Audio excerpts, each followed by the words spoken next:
Welcome to master కి TV. ఇది సామాన్యుడి స్వేచ్ఛకు సంకేతం. నేను మీ స్పందన.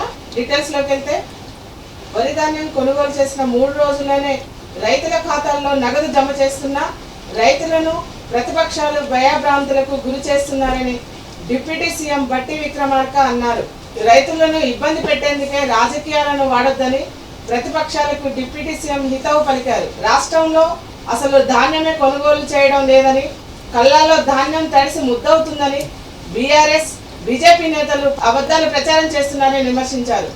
మీరు గతంలో తడిసిన ఓట్లు కొనలే, మొక్కెత్తిన ఓట్లు కొనలే. అటువంటి పరిస్థితి ఇప్పుడు లేకుండా మేము బై ఛాన్స్ ఇన్ని చర్యలు తీసుకున్నప్పుడు కూడా అకాల వర్షం సడన్ గా ఏదైనా వచ్చి అక్కడ ఉన్న రైతులు అప్పటికప్పుడు ఏమైనా చేసుకోలేకపోతే తడిస్తే కూడా తడిసిన ధాన్యాన్ని కూడా ఎంఎస్పీతో కొంటామని చెప్పాం. ఎక్కడా ఒక్క గింజ కూడా వదిలిపెట్టామని చెప్పాం. అది ఏ స్థాయి వరకు అంటే చివరికి మొక్కెత్తినటువంటి గింజలను కూడా, మొలకలు వచ్చినటువంటి ధాన్యాన్ని కూడా ఒక్క గింజను కూడా వదిలిపెట్టకుండా అదే ఎంఎస్పీతో, రేటు తగ్గించి కాదు, అదే ఎంఎస్పీతో ఈ ప్రభుత్వం కొంటదని చాలా స్పష్టంగా చెప్పాం. కొంటుంది కూడా. ఏ రైతు ఆందోళన చెందొద్దని మేము చాలా స్పష్టంగా రైతులకు చెప్తా ఉంటే, మీరు ఆ పక్కన తడుస్తా ఉన్నాయి, రైతులు అన్యాయం అయిపోతా ఉన్నారు అని వాళ్ళని భయపెట్టి భయభ్రాంతులు గురి చేసి ఒక రకమైనటువంటి ఒక ఉద్రిక్త వాతావరణం, రైతుల మనస్సుల్ని ఆందోళన చెందేటట్టుగా చేసే పరిస్థితి మంచిది కాదు. దయచేసి మీరు మీ ఆనందం కోసం రైతులను ఇబ్బంది పెట్టకండి. మేము చాలా స్పష్టంగా ఉన్నాం. ఎన్ని లక్షల మెట్రిక్ టన్నులు పండినా చివరి గింజ వరకు ఈ రాష్ట్ర ప్రభుత్వం కొంటది. తడిసినా కొంటది, మొలకలెత్తినా కూడా అదే ఎంఎస్పీ రేట్తో కొంటది. మీరు నెలల తరబడి కొన్నటువంటి ధాన్యానికి డబ్బులు ఇచ్చేవాళ్ళు కాదు. మేము కేవలం 3 రోజుల్లో రైతు అకౌంట్లోకి డబ్బులు వేస్తాం. నెలల తరబడి రైతులకు డబ్బులు ఇచ్చేవాళ్ళు కాదు. మేము 3 రోజులు రైతులు ఆ ట్రక్ షీట్ పట్టుకొని మిల్లర్ల చుట్టూ తిరుగుతూ కాటా వేసిన ధాన్యాన్ని మా 10 కేజీలు తీశారు, లేకపోతే అది తీశారు, ఇది తీశారు అని చెప్తూ వాళ్ళు డబ్బులు ఇవ్వకుండా మిల్లర్లు బయటికి పంపిస్తూ, లేకపోతే సివిల్ సప్లైస్ వాళ్ళు డబ్బులు ఇవ్వక రకరకాల ఇబ్బందులు పడేవాళ్ళు. ఇవాళ ఏ ఇబ్బంది లేదు. 3 రోజుల్లో 3 డేస్లో డబ్బులు ఇస్తాం. ఇది ఈ ప్రభుత్వం యొక్క చిత్తశుద్ధి, రైతాంగ సోదరుల కోసం, పంట పండించేటువంటి కుటుంబాలు ఆదుకోవటం కోసం చేసేటువంటి కార్యక్రమం ఇది. దయచేసి తప్పుడు సమాచారం ప్రజల్లో చొప్పించి, మీకేదో ప్రసార మాధ్యమాలు మీ సొంతవి ఉన్నాయి కాబట్టి మీ ఇష్టం వచ్చినట్టు రాసుకొని, మీ ఇష్టం వచ్చినట్టు చూపించుకొని ప్రజలను తప్పుదోవ పట్టించి ఇబ్బంది పెట్టే కార్యక్రమం చేయబాకండి చెప్పడం కోసమే నేను ఈరోజు మీ ద్వారా వారికి విజ్ఞప్తి చేస్తా ఉన్నాను. వరంగల్, ఖమ్మం, నల్గొండ పట్టభద్రుల ఉప ఎన్నికల్లో బీజేపీ తరఫున పోటీ చేస్తున్న ప్రేమేందర్ రెడ్డిని గెలిపించాలని బీజేపీ రాష్ట్ర ఉపాధ్యక్షులు వెంకటేశ్వరరావు అన్నారు. సూర్యాపేట పట్టణంలోని మేధావులు, విద్యావంతులు బీజేపీ అభ్యర్థికి ఓటు వేయాలని విజ్ఞప్తి చేశారు. బీఆర్ఎస్ నుండి గెలిచిన అభ్యర్థి పల్లా రాజేశ్వర్ రెడ్డి ఎటువంటి కారణం లేకుండా రాజీనామా చేయడం వల్లనే ఉప ఎన్నిక వచ్చిందని బీజేపీ ఎమ్మెల్సీ అభ్యర్థి ప్రేమేందర్ రెడ్డి అన్నారు. ముందుగా వరంగల్, ఖమ్మం, నల్గొండ పట్టభద్రుల నియోజకవర్గం నుంచి భారతీయ జనతా పార్టీ అభ్యర్థిగా పోటీ చేస్తున్నాను. మీ అమూల్యమైన ఓటును బ్యాలెట్ పేపర్లో సీరియల్ నెంబర్ 1 పక్కన 1 అని వేసి మొదటి ప్రాధాన్యత ఓటుతో మంచి మెజార్టీతో గెలిపించాలని చెప్పి మీ అందరికీ కూడా నేను సవినయంగా మనవి చేస్తున్నాను. ఎన్నిక 27వ తేదీ ఉదయం 8 గంటల నుంచి 4 గంటల వరకు పోలింగ్ జరుగుతుంది. తప్పక మీరందరూ ఓటు వినియోగించుకోవాలని మీ అందరికీ కూడా నేను సవినయంగా విజ్ఞప్తి చేస్తున్నాను. అదేవిధంగా అసలు ఈ ఎన్నిక ఎందుకు వచ్చింది? ఇది ఉప ఎన్నిక. అంటే ఒక వ్యక్తి యొక్క రాజకీయ స్వార్థం కోసం ఈ ఎన్నిక వచ్చింది. ఎంతో మరి అమూల్యమైన యొక్క పట్టభద్రులు ఈ మొత్తం మన యొక్క ఈ 5 పార్లమెంట్లో కలిపి సుమారు 1 కోటి మంది సాధారణ ఓటర్స్ ఉంటారు. కానీ పట్టభద్రులు 4,63,000 మంది. ఇంతటి ప్రాధాన్యత కలిగిన నిరుద్యోగుల నుంచి ఐఏఎస్, ఐపీఎస్ ఆఫీసర్స్ కూడా ఓటర్స్ ఉంటారు. అటువంటి ఒక గ్రాడ్యుయేట్ కాన్స్టిట్యున్సీలో పోటీ చేసి ఏం కారణం లేకుండా ఇవాళ రాజీనామా చేసి గ్రాడ్యుయేట్లను అవమానపరిచిన యొక్క పల్లా రాజేశ్వర్ రెడ్డి ముందు తను ఓటు అడిగే ముందు సమాధానం చెప్పాలి. బీఆర్ఎస్ పార్టీ కానీ ఆయన కానీ వ్యక్తిగతంగా ఇది ప్రజల మీద రుద్దిన యొక్క పట్టభద్రుల ఎమ్మెల్సీ అభ్యర్థి రాకేష్ రెడ్డిని గెలిపించాలని సూర్యాపేట ఎమ్మెల్యే జగదీశ్వర్ రెడ్డి అన్నారు. సూర్యాపేట జిల్లా కేంద్రంలోని సద్దుల చెరువు మినీ ట్యాంక్ బండపై సరదాగా కాసేపు గడిపారు. ఈ సందర్భంగా వాకర్స్, యువత, నిరుద్యోగులను కలిసి రాకేష్ రెడ్డి గెలిపించాలని కోరారు.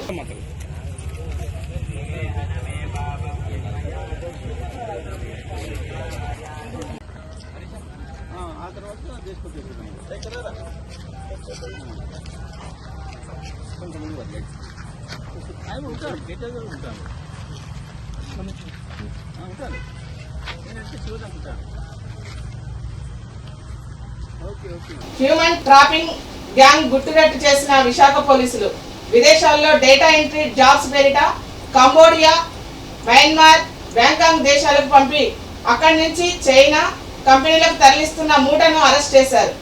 150 persons from Andhra Pradesh have been trafficked to Cambodia అండి.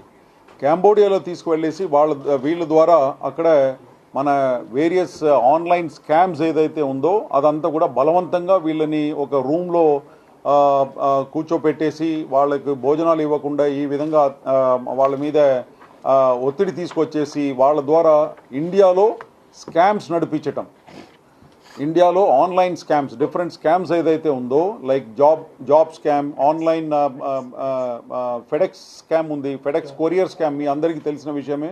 ఫెడెక్స్ కొరియర్ స్కామ్, తర్వాత క్రిప్టో కరెన్సీ రిలేటెడ్ స్కామ్స్, ఇవి అన్నీ కూడా అక్కడ బలవంతంగా ఒక రూమ్లో కూర్చోపెట్టేసి టాస్క్ గేమ్ స్కామ్స్ ఇవి అన్నీ కూడా మన వాళ్ళందరినీ కూడా ఇక్కడ నుంచి డేటా ఎంట్రీ ఆపరేటర్ ఉద్యోగం ఇప్పిస్తామని చెప్పేసి వీళ్ళ దగ్గర నుంచి కొంతమంది ఏజెంట్స్ ఉన్నారు, మన ఇండియన్ ఏజెంట్సే ఉన్నారు. ఆ ఇండియన్ ఏజెంట్స్ వీళ్ళ దగ్గర నుంచి ఇక్కడ లోకల్గా ఎవరినైతే మేము ఇప్పుడు అరెస్ట్ చేసినామో వాళ్ళు ముగ్గురిని మేము పట్టుకున్నాము.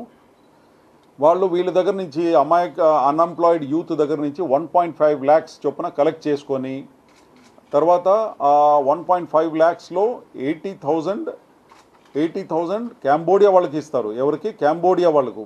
వీళ్ళకు మన దగ్గర నుంచి వెళ్ళే వాళ్ళకు పాస్పోర్టు, తర్వాత అక్కడ అకామిడేషన్ అండ్ వీసా ఫీస్ ఇదంతా కట్టాలి. కాబట్టి వాళ్ళు ఈయన దగ్గర నుంచి మన దగ్గర నుంచి మన పంపిస్తున్న మనిషి దగ్గర నుంచి 1.5 lakhs వసూలు చేస్తారు. దాంట్లో 80,000 క్యాంబోడియా వాళ్ళకి పంపిస్తారు. క్యాంబోడియాలో ఫర్దర్ ఏజెంట్స్ ఎవరైతే ఉన్నారో వాళ్ళకు 80,000 పంపించేసి వీళ్ళు 70,000 ప్రాఫిట్ రూపంలో వీళ్ళ దగ్గర పెట్టుకుంటారు. ఆ విధంగా ఉన్న ముగ్గురు ఏజెంట్స్ ఎవరైతే దాదాపు 150 అన్ఎంప్లాయిడ్ యూత్ని ఎవరిని అయితే ఇక్కడి నుంచి పంపించారో వాళ్ళ ముగ్గురు కూడా ఈరోజు అరెస్ట్ చేయడం జరిగింది. వీళ్ళందరి మీద కూడా హ్యూమన్ ట్రాఫికింగ్ యాక్ట్ కింద కేసు, తర్వాత ఎక్స్టార్షన్, రాంగ్ఫుల్ కన్ఫైన్మెంట్ ఈ సెక్షన్స్ కింద, క్రిమినల్ కాన్స్పిరసీ ఆల్సో ఈ సెక్షన్స్ కింద వీళ్ళ మీద. న్యూయార్క్ లోని టైమ్స్ స్క్వేర్ వద్ద మాజీ ప్రధాని రాజీవ్ గాంధీ వర్ధంతి సందర్భంగా మంత్రి పొన్నం ప్రభాకర్ నివాళులర్పించారు. రాజీవ్ గాంధీ భారతదేశం సాంకేతిక రంగంలో విప్లవాత్మకమైన మార్పులు సాధించడానికి కారణమయ్యారని అన్నారు. పల్లెలు బాగుపడాలని ఆశించినటువంటి వ్యక్తి రాజీవ్ గాంధీ అని కొనియాడారు. భారతదేశాన్ని సాంకేతిక రంగంలోకి తీసుకెళ్లి 18 సంవత్సరాలకి ఓటు హక్కు కల్పించి యువతను భారతదేశ నిర్మాణంలో భాగస్వామ్యం చేసినటువంటి రాజీవ్ గాంధీ గారికి నివాళులు అర్పిస్తాను. ఈరోజు అమెరికా దేశంలో న్యూయార్క్ టైమ్స్ స్క్వేర్ దగ్గర ఇండియన్ ఓవర్సీస్ కాంగ్రెస్ ఆధ్వర్యం లోపల ఈరోజు ఇక్కడ ఘనంగా రాజీవ్ గాంధీ గారు నివాళులు అర్పిస్తాను. వారికి ఆత్మశాంతి చేకూరాలని, వారు చూపిన మార్గంలో యువత నడిచి భావి భారత నిర్మాణానికి అనేకమైనటువంటి అసాంఘిక శక్తులు దేశ విచ్ఛిన్నానికి మతము, కులము, ప్రాంతము పేరు ఇబ్బంది కలిగించే పరిస్థితుల్లో రాజీవ్ గాంధీ గారి దేశ ఐక్యత కోసం ఏదైతే ప్రాణాలు ఇచ్చారో వారి స్ఫూర్తిగా తీసుకుని ముందుకు నడవాలని సందర్భంగా ఆకాంక్షిస్తూ వారికి సందర్భంగా నివాళులు అర్పిస్తున్నారు. రేపు మేము గెలిచిన తర్వాత వైసీపీ నాయకులకి రిటర్న్ గిఫ్ట్ తప్పదని, మా రిటర్న్ గిఫ్ట్ న్యాయంగా ఉంటుందని ఉండి నియోజకవర్గం కూటమి అభ్యర్థి రఘురాం కృష్ణరాజు అన్నారు. ఇక ప్రభుత్వ ఉద్యోగస్తులను ఎప్పటి నుంచో వైసీపీ పాలనపై విసుగు చెందారని, దానికి తగిన గుణపాఠం ఎన్నికల్లో ఉంటుందని ఆరోపించారు. ఈ ఎన్నికల్లో జగన్మోహన్ రెడ్డి చాప్టర్ క్లోజ్ అవుతుందని జోసెన్ చెప్పారు.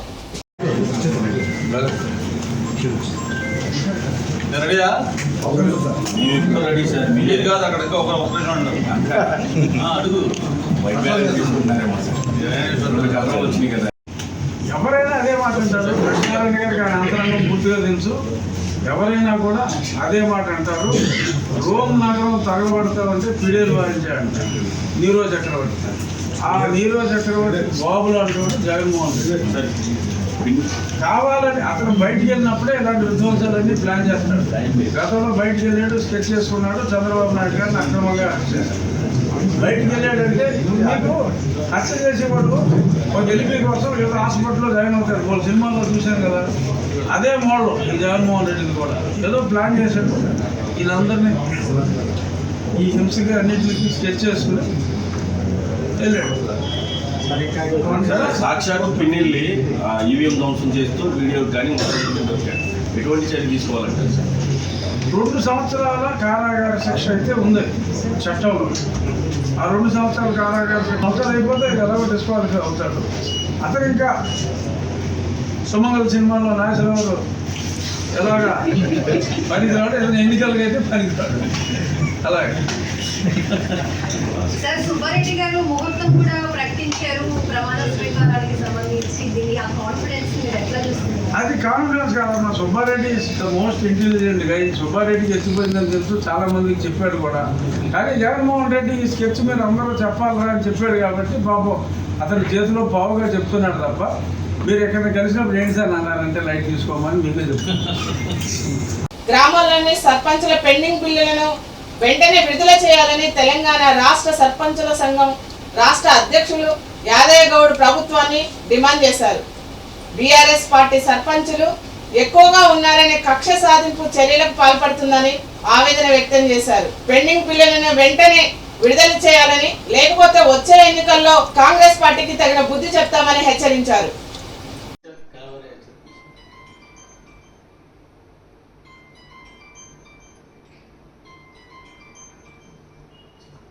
వికారాబాద్ పట్టణంలో శ్రీ చైతన్య పాఠశాల అధిక ధరలకు పుస్తకాలను అమ్ముతూ ప్రభుత్వ నిబంధనలను తుంగలో తొక్కుతుందన్నారు. గత సంవత్సరం పుస్తకాలు అమ్ముతూ పట్టుబడి బుక్ స్టాల్ సీజ్ చేసిన శ్రీ చైతన్య పాఠశాల తీరు మారలేదన్నారు. ఇప్పటికైనా ఉన్నతాధికారులు స్పందించి అధిక ఫీజులు వసూలు చేస్తున్న పాఠశాలపై చర్యలు తీసుకోవాలని విద్యార్థి సంఘాల నేతలు, విద్యార్థుల తల్లిదండ్రులు డిమాండ్ చేశారు.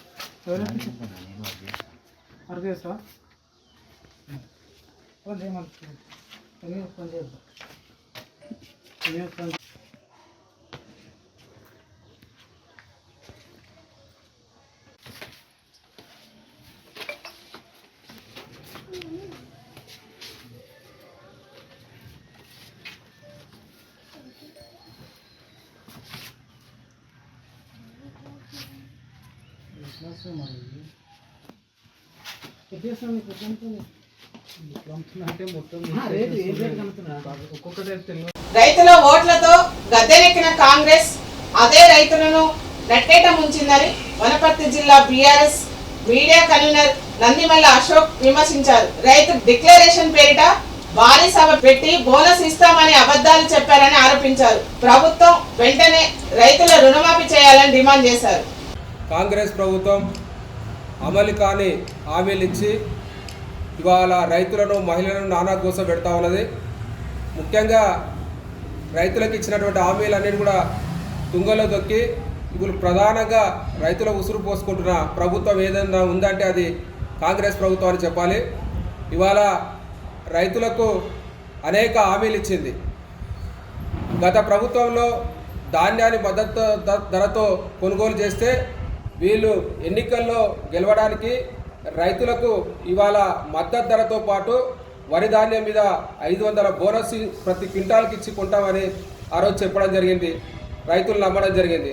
అదేవిధంగా రైతు భరోసా కింద కేసీఆర్ గారు 10,000 ఇస్తే వీళ్ళు 15,000 ఇస్తామని చెప్పడం జరిగింది. అదేవిధంగా రుణమాఫీ 1,00,000 రూపాయలు చేస్తే 2,00,000 రూపాయలు చేస్తామని చెప్పడం జరిగింది.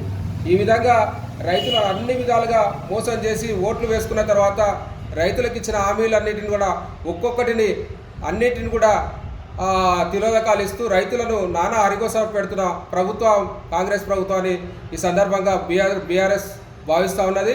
ఇవాళ ఆ రోజు ప్రియాంక గాంధీ గారిని అదేవిధంగా రాహుల్ గాంధీ గారిని పిలుచుకొచ్చి రైతులకు మేలు చేస్తామని చెప్పి ప్రతి ధాన్యం గింజ మేము కొంటాము, ఆ మద్దతు ధర 3,000తో పాటు ప్రతి క్వింటాల్కు 500 రూపాయలు అన్ని రకాల ధాన్యాలపైన మేము ఇస్తామని ఆ రోజు రాహుల్ గాంధీతో చెప్పించడం జరిగింది.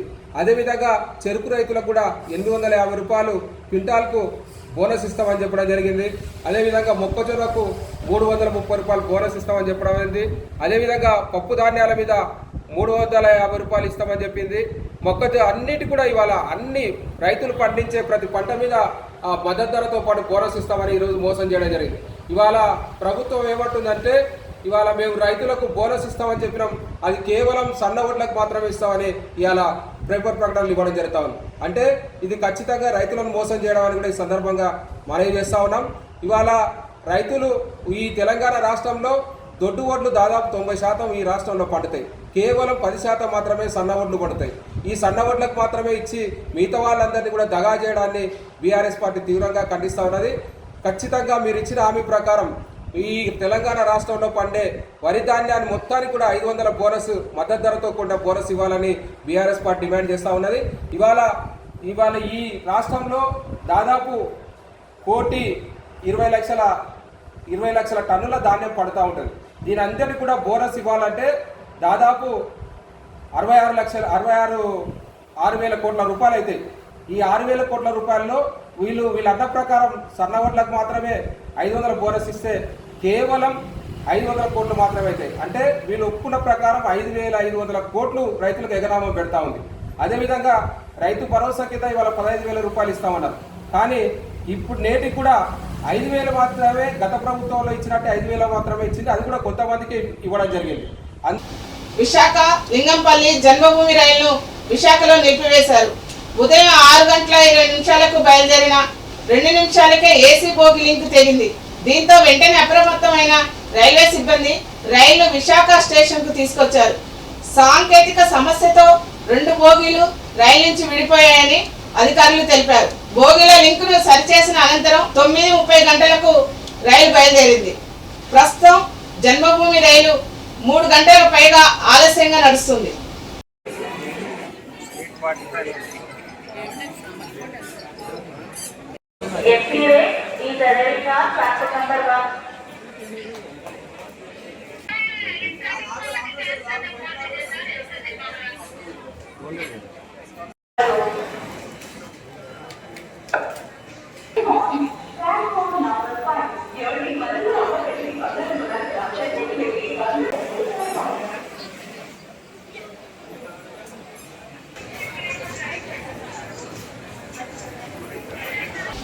యాదాద్రి భువనగిరి జిల్లా శ్రీ లక్ష్మీ నరసింహస్వామి వారి జయంతి ఉత్సవాలు ఘనంగా ముగిశాయి. ఉత్సవాల ముగింపు రోజు కావడంతో భక్తులు అధిక సంఖ్యలో పాల్గొని స్వామి వారిని దర్శించుకున్నారు. ఆలయ ప్రాంగణం అంతా భక్తులతో సందడి నెలకొంది. వచ్చిన భక్తులకు ఎటువంటి అసౌకర్యాలు కలగకుండా ఆలయ అధికారులు ప్రత్యేక ఏర్పాట్లను చేశారు.